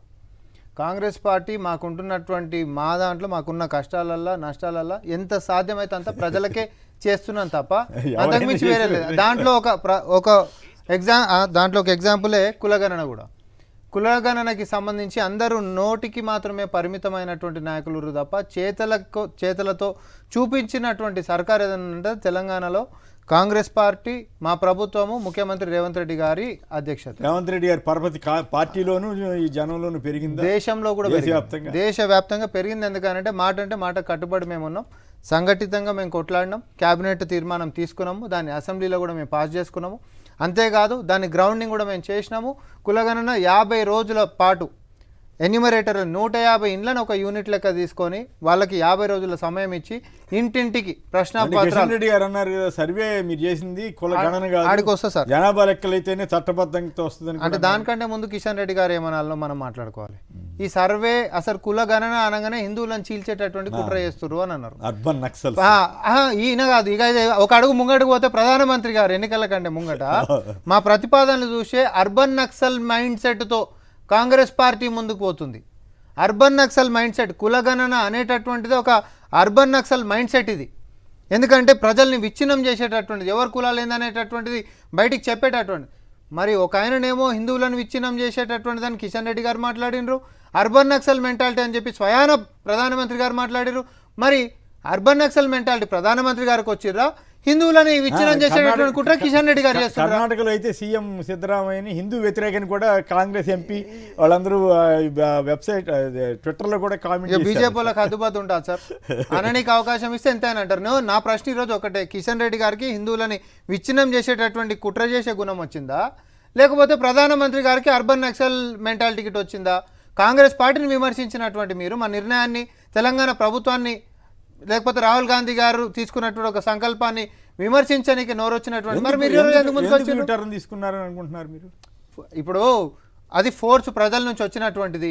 ఈ రోజు కూడా బీజేపీ మీద ప్రజలకు ఉంటున్నటువంటి ఒక అపనమ్మకం ఏంటంటే జస్ట్ బీహార్ ఎన్నికల కోసం తూతూ మంత్రంగా గిట్ట ఏదో ప్రారంభోత్సవం చేసినట్టు చేసి తర్వాత మళ్ళీ దీన్ని మనుగప్పేసేటటువంటి ప్రయత్నం చేస్తుండొచ్చు అనేటటువంటి అనుమానం కూడా ఉంది. నిజంగా చెప్పిన మాట మీద నిలబడాలంటే అది కాంగ్రెస్ ప్రభుత్వం అయి ఉండాలి. బీజేపీకి ఏముంది సార్, ఏదైనా ఒక దాని మీద పేరు చెప్పండి. ఈ కులగణన ద్వారా ఏం సాధిస్తారు? నిజంగానే వాళ్ళందరికీ రాజకీయ అధికారం ఇవ్వగలుగుతారా, లేక అప్పుడు ఈ చిన్న అన్ని చాలా తక్కువ ఉన్నారు, ఒక్కొక్క క్యాస్ట్ వేరువేరుగా ఉన్నారని చెప్పి అప్పుడు మళ్ళీ ఏమైనా మాయ సార్? కులగణన అనేటటువంటిది మా ముఖ్యమంత్రి గారి యొక్క భాషలో చాలా సింపుల్గా చెప్పాలంటే, ఏదన్నా ఒకటి రోగం ఉందంటే దాని డయాగ్నోసిస్ కావాలి. అది ఉంది అని అంటే దాన్ని ఖచ్చితంగా ఓహో ఇది ఉంది అనేట డయాగ్నోస్ అయిన తర్వాత దాని చికిత్స చేసేటటువంటి అవకాశం ఉంటుంది. సో సమాజంలో ఉంటున్నటువంటి అసలు కులాలు వెనుకబడినటువంటి వాళ్ళు ఎవరు, నిజంగా సంక్షేమాలు అందనటువంటి వారు ఎవరు, సంక్షేమాలు కేవలం కొద్దిమంది మాత్రంకే లిమిట్ అయిపోయిందా, నిజంగా విద్యాపరంగా వెనుకబడుతున్నటువంటి వాళ్ళని పట్టించుకునేటటువంటి పరిస్థితే నేటి తరంలో లేదా? వెనుకబడ్డాడు వెనకకే పోతుండు, ముంగటున్నాడు ముంగటికే పోతుడు. గుప్పెడంత మంది చేతులకు ఆర్థిక విధానం మొత్తం పోయింది, కానీ కోటాను కోట్ల మందికి మాత్రం అసలు ఎట్లాంటి సంక్షేమం రాక వాటి నడి రోడ్డు మీద పడుతున్నటువంటి పరిస్థితి ఎందుకు వచ్చింది? నిజంగా దేశం యొక్క ఆలోచన ఎట్లుండాలని అంటే వాళ్ళ దాంట్లో కూడా అంత్యోదయాన్ని మాట్లాడతారు. మరి ఆ అంత్యోదయ ఆలోచన అనేటటువంటిది క్షేత్రంలో ఉంటున్నటువంటి వారికి కూడా అన్ని రకాల ఫలాలు అందాలనేటటువంటి ఉద్దేశంతో మేము చేసినాం. అయితే ఇక్కడ ఇంకో పాయింట్ చెప్పండి, మరి 50% కోట రిజర్వేషన్ కూడా ఎత్తేయాలి, పరిమితి లేకుండా చేయాలని అంటున్నారు, అది సాధ్యం అవుద్దా? ఇప్పుడు ఈడబ్ల్యూసీ దానికి సంబంధించి ఎకనామికల్ వీకర్ సెక్షన్స్కి సంబంధించినటువంటిది ఆల్రెడీ పరిమితి దాటేసింది. సో ఒకసారి బ్రీచ్ అయిపోయిన తర్వాత సార్ సుప్రీంకోర్టు ఏం చెప్తుంది సార్? పార్లమెంట్లో ఉంటున్నటువంటి చట్టాలను కాపాడేటటువంటిది సుప్రీంకోర్టు చెప్తుంది. పార్లమెంట్లోనే చట్టమే అందరి యొక్క మంచి ఆలోచించుకుంటా చేసిండ్రు అనుకో, ఆ సీరియస్నెస్ బీజేపీకి ఉందనుకోండి, ఇప్పుడు బయటపడిపోతుంది. చేస్తారా? ప్రకాష్ రెడ్డి గారు చెప్పండి, ఈ యూటర్న్ తీసుకోవటం మూలంగా మీకు కాస్త డిఫెన్స్లో పడినట్లా అనిపిస్తలేదా? చెప్పారు సార్, చెయ్యము కులగణన అని ఎవరైనా చెప్పింటే ప్రధానమంత్రి కిషన్ రెడ్డి గారు చెప్పింటే అప్పుడు మనం మాట్లాడదాం సార్. అదే నాకు తెలిసి ఇది బాగాల ఇది బాగాల ఇది కులగణనకి పూర్తిగా బాగాల. వ్యతిరేకం కులగణనకి మీ ఈటెల రాజేంద్ర గారు ప్రకటనలన్నీ ఉన్నాయి నా దగ్గర కొన్ని. అసలు అది అసలు మంచిదే కాదని చెప్పారు. హిందువులు చేల్చిన వరకు కూడా అన్నారు కదా. పూర్తిగా నేను వ్యతిరేకం చెప్తాను సార్, నేను చెప్తాను సార్. ఇప్పుడు నేను ముందు ఇంకొక కామెంట్ చేద్దాం అనుకున్నా, ముందు మీరు టాపిక్ డైవర్ట్ చేస్తే రేవంత్ రెడ్డికి భారతదేశంలో ఖ్యాతి కాస్త ప్రపంచ ఖ్యాతి చెందినటువంటి రేవంత్ రెడ్డి గారిని ప్రపంచ చరిత్రలో లిఖించాలి సార్. ఎందుకంటే ఓసీ ముస్లిమ్స్ బీసీ ముస్లిమ్స్ అని మొదటిసారిగా ప్రపంచంలో వచ్చింది. బీసీ ముస్లిమ్స్ ఎక్కడ ఉన్నారు, ఓసీ ముస్లిమ్స్ ఎక్కడ ఉన్నారో అది కొత్త నిర్వచనాన్ని భారతదేశ ప్రపంచానికి అసలు రిలీజియన్ తో బ్యాక్వర్డ్ క్యాస్ట్ లేవు. ఒక్క నిమిషం, ఆ రిలీజియన్ తో ఉండకూడదని మీరే అంటారు కదా. ముస్లిమ్స్ లో కూడా దూదేకులని ఇంకా కొన్ని రకాల కులాలు ఉన్నాయి. వాళ్ళకి దూదేకులు అన్నది బీసీ కులం కింద ఉంది.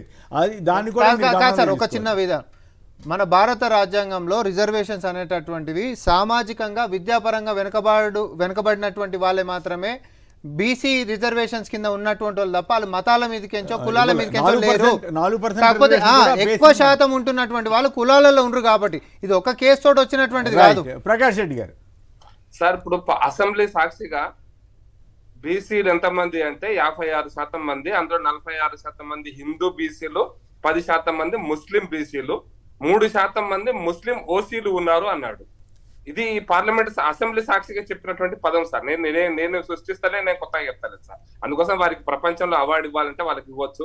మతాలలో కూడా అంటే ముస్లిం ఇస్లాం మతంలో కూడా ఓసీ బీసీలు ఉన్నారనేది వాళ్ళు చెప్పారు. మా సిఆర్సీ విన్నాం, ఇంకా చాలా సబ్ కేటగిరీస్ విన్నాం ఇస్లాం లో, కానీ ఈ కేటగిరీ ఫస్ట్ టైం చూసినాం కాబట్టి ప్రపంచ ప్రఖ్యాతం చెప్తున్నాను సార్. రెండో పాయింట్ నేను చాలా స్పష్టంగా చెప్తున్నాను సార్, తెలంగాణ ప్రభుత్వం చేసింది కుల గణన కాదు సార్. మీరు కావాలంటే నేను ఫామ్ కూడా చూపిస్తారు, సమగ్ర కుటుంబ ఇంటింటి సర్వే. దాన్ని టైటిల్ పేరే సార్. మీరు ఎక్కడన్నా మీరు అది కాకుండా వేరే చూపిస్తే నేను దేనికైనా సిద్ధమే సార్.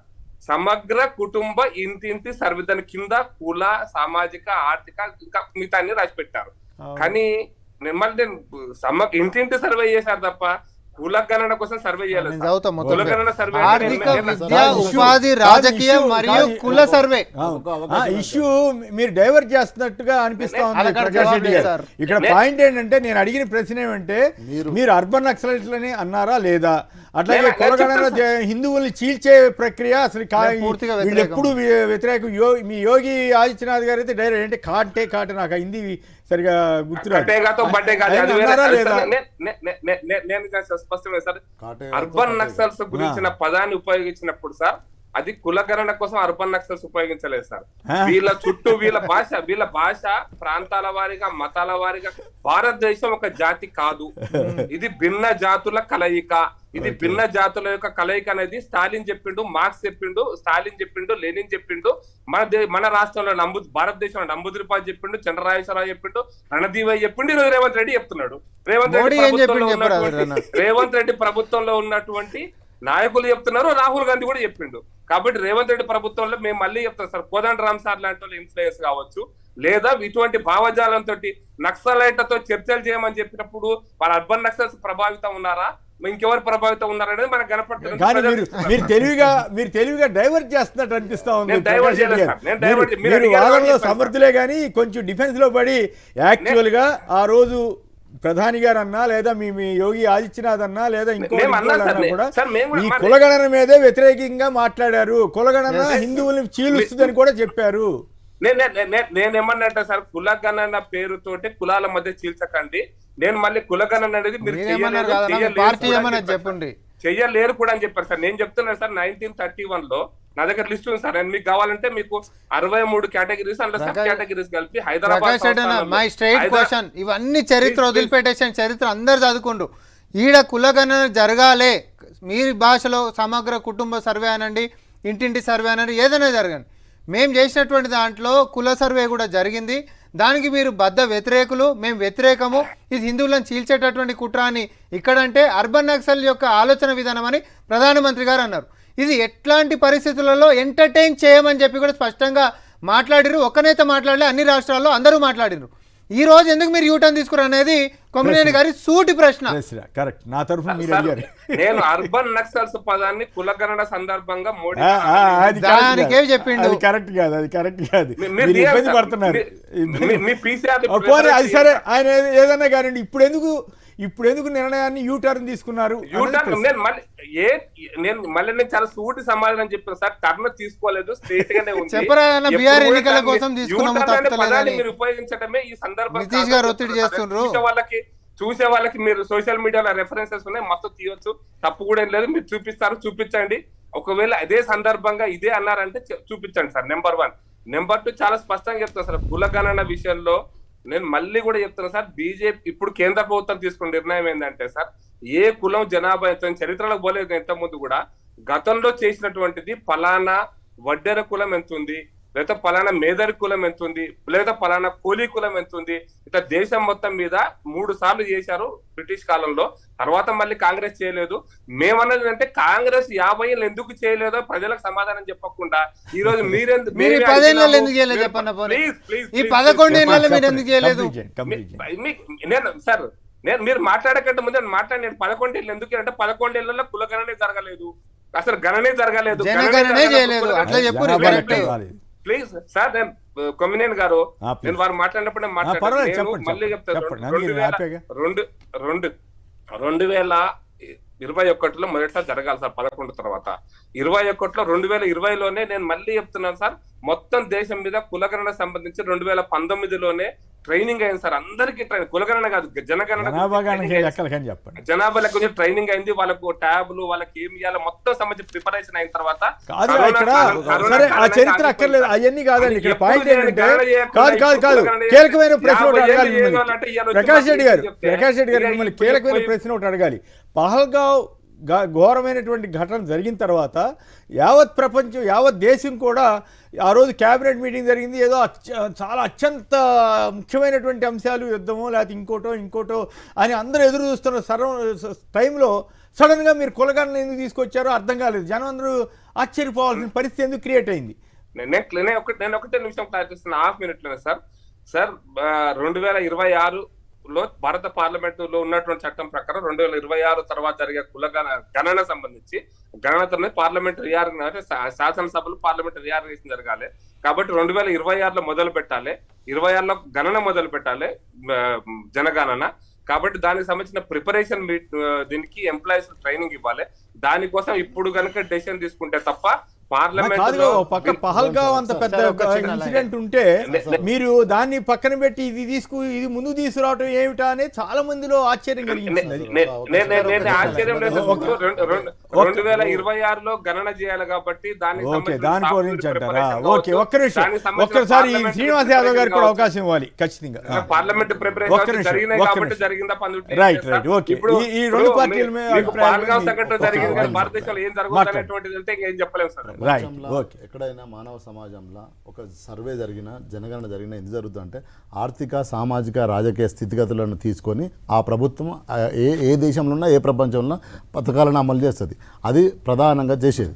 ఈ దేశంలో ఫస్ట్ 2 కేంద్ర పార్టీలు ముద్దాయిలు సార్, మనం ఒప్పుకోవాలి. రాజ్యాంగబద్ధంగా కేంద్రం ప్రభుత్వమే అవి జనగణన చేయాలి.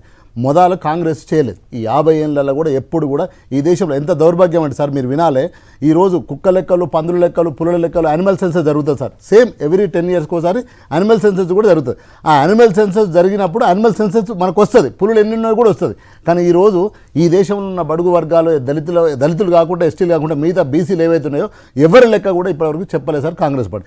అదేవిధంగా బీజేపీ పార్టీ కూడా ఇంతకుముందు ఏదైతే చర్చ జరిగిందో ఇప్పుడు డైవర్షన్ చేయడానికి ఒక పొలిటికల్ గేమ్లో భాగంగా ఇది చేస్తా అంటున్నారు తప్ప చేయలేకపోతారు. దీనికి ఎగ్జాంపుల్ ఎందుకు చెప్తున్నాడు సార్, ఈరోజు మిత్రుడు బాగా చెప్తుంది సార్, కులగణన చేసిన మీ రాష్ట్రంలో సార్ టేబుల్ చేశారు సార్. ఇప్పుడు చెప్పిరా సార్ ఈ రాష్ట్రంలో కుమ్మరోళ్ళు ఎంత, కమ్మరోళ్ళు ఎంత, మంగళోళ్ళు ఎంత చెప్పిరా సార్? ఇప్పటివరకు బిల్ పాస్ చేసారు, మేము పట్టుబట్టినాం, పోయింది. ఓకే, అది మన చేతిలో లేదు. చాలా రాష్ట్ర ప్రభుత్వాలు చేసినాయి సార్, ఎప్పుడు కూడా నిలబడలేదు. ఎందుకు నిలబడలేదు సార్?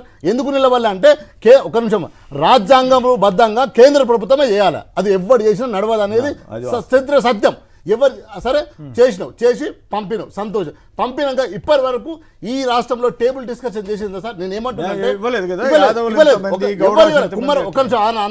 కుమ్మరోళ్ళు ఎంత, కమ్మరోళ్ళు ఎంత, ఎవ్వరు ఎంత అనేది ఈ రోజు కూడా మీ దగ్గర ఉంటే చెప్పండి, మిత్రుడు ఉంటే ఇవ్వమని మనం ప్రింట్అవుట్ తీసుకుందాం. ఒకటి. రెండో విషయం, ఈ రెండు పార్టీలు కూడా ఈ దేశంలో ఎప్పుడో చేయవలసింది ఎందుకు చేయలేదు సార్? ఇది ప్రాథమిక ప్రశ్న సార్. ఇది ఎవరైనా కూడా ఎందుకు చేయలేదు సార్? బీజేపీ ఎందుకు చేసింది? BJP politics. ఇప్పుడు బీహార్లో కులం పంచాలి సార్, ఎందుకంటే అక్కడ సామాజిక ఉద్యమాలని, సామాజిక నేపథ్యం ఉంది. ఆ రెండు పార్టీలు కూడా ఒక సామాజిక వర్గాలకు సంబంధించింది, అది ఆర్జేడీ కావచ్చు, జేడీ కావచ్చు. అక్కడ నితీష్ కుమార్ పట్టుబడితే ఈ రోజు వీళ్ళు ఈ స్టేట్మెంట్ ఇచ్చారు. ఎందుకంటే అక్కడ లాలూ ప్రసాద్ యాదవ్ మొదటి నుంచి క్యాస్ట్ సెన్సర్ మీద, రిజర్వేషన్ మీద పోరాటం చేస్తుండే కాబట్టి ఆ ప్రమాదంలో మేము పడతామని నితీష్ కుమార్ ఒత్తిడి మీద ఈరోజు వీళ్ళు ఈ ప్రకటన చేసినారు. కానీ రేపు చేసి లెక్కలు చెప్పగలుగుతారా సార్? ఈరోజు ఈ రాష్ట్రంలో చెప్పినారా సార్? ఇప్పటి వరకు బీజేపీ ప్రభుత్వం ఎన్నడన్నా పాజిటివ్గా మాట్లాడిందా సార్? కుక్క లెక్కలున్నాయి, పందుల లెక్కలున్నాయి, పులుల లెక్కలున్నాయి, సింహాల లెక్కలున్నాయి. ఈ దేశంలో బతుకుతున్నవాడు, మాట్లాడుతున్నవాడు, ట్యాక్సీ కడుతున్నవాడు, ఈ నిర్మాణంలో ఉన్నవాడిని లెక్క చెప్పాలని తేలాలి కదా సార్? ఎందుకు తేలాలి సార్? రాజకీయం పక్కన పెట్టండి సార్. నీ హిమోగ్లోబిన్ ఎంత ఉంది, నీ హెచ్పి ఎంత ఉంది, నీకు ఏముంది, నువ్వు ఇవ్వాలి కదా. నువ్వే కదా నా తండ్రివి. ప్రభుత్వం అంటే నా డయాగ్నోస్ జరగాలి కదా. ఎందుకు ఇవ్వాలి సార్? ఈ రెండు చెప్పారు మీరు. చిన్న లైన్ తోటి నేను అనేది కంక్లూడ్ చేస్తాను. మరి మీరు సమగ్ర కుటుంబ అది పక్కన పెట్టా వాళ్ళు చేశారు కరెక్టే. మంచి సమగ్ర కుటుంబ సర్వే అని చెప్పి మీరు కదా రేవంత్ రెడ్డి గారు నెల రోజులు టైం అని ఇచ్చాడు. మీరు తెల్లారి కొమ్మునిపోద్దని చెప్పి కామారెడ్డి డిక్లరేషన్ ఏమన్నారు? మేము బీసీ జనగణన డిక్లరేషన్ అనడం తప్పు కాదు.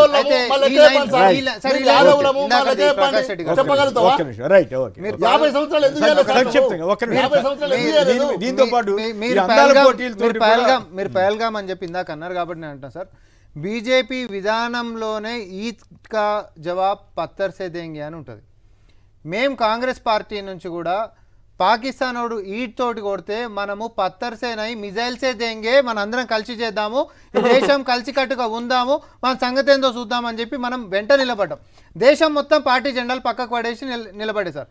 దాని మీద కూడా ఎంతైతే దృష్టి పెడుతున్నారో ఇంకా పెట్టాల్సిందిగా, అదేవిధంగా కులాల మీద కేవలం రాజకీయాలకి, బీహార్ ఎన్నికలకి పరిమితం కాకుండా నిజంగా చిత్తశుద్ధితో చేయాలని చెప్పి కాంగ్రెస్ పార్టీ డిమాండ్ చేస్తుంది. ఫైనల్ గా చెప్పండి, ఈ మిస్ వరల్డ్ పోటీలతోటి బ్రహ్మాండంగా హైదరాబాద్ ప్రతిష్ట పెరిగిపోద్దా? తెలంగాణ ప్రతిష్ట ప్రపంచంలో ఉంటున్నటువంటి అన్ని న్యూస్ పేపర్లల్లో, అన్ని ఛానళ్ళల్లో, ఇన్ఫ్లుయెన్షియల్ మీడియంస్ ఏవైతే ఉంటాయో అన్నిట్లల్లో కూడా తెలంగాణ యొక్క గౌరవాన్ని, ప్రతిష్టని పెంచేటటువంటి ఒక వేదికని మనం ఈరోజు ఏంది అని అంటే కాదు, కేటీఆర్ గారు ఈ ఫార్ములా రేస్ తీసుకొస్తే చాలా ఘోరం జరిగిపోయిందని ప్రచారం చేశారు. ఫార్ములా ఈ వచ్చినందుకు మనం ఇబ్బంది అనలే, మన జోలకించి పైసలు అవ్వలేదు కదా, బయట దేశాలకు ఇచ్చినందుకు ఇచ్చిన అదే అయితే ఉంది. ఏది నీకు చెప్పిస్తారేంది? అవే దాని మీద ఉన్నాయి కదా, కేసే అయింది దాని మీద కదా, ఈడీ వచ్చింది దాని మీదే కదా. ఒక నిమిషం, ఈడీ వచ్చింది దేని మీద, దాని మీదే. ఫైనల్ గా పెట్టుబడులు భారీ ఎత్తున వస్తాయి. మనము దేశ సరిహద్దులు దాటి తెలంగాణ ఖజానాని మందికి పెట్టేటటువంటి దాని గురించి కాదు, తెలంగాణ పరపతి పెంచేటటువంటి విధానంగా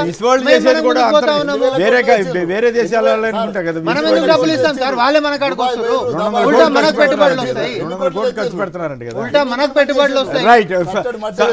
ప్రకాష్ రెడ్డి గారు ఒక మాటలో చెప్పండి, మీరు ఈ మిస్ వరల్డ్ పోటీల్ని అనుకూలమా వ్యతిరేకమా?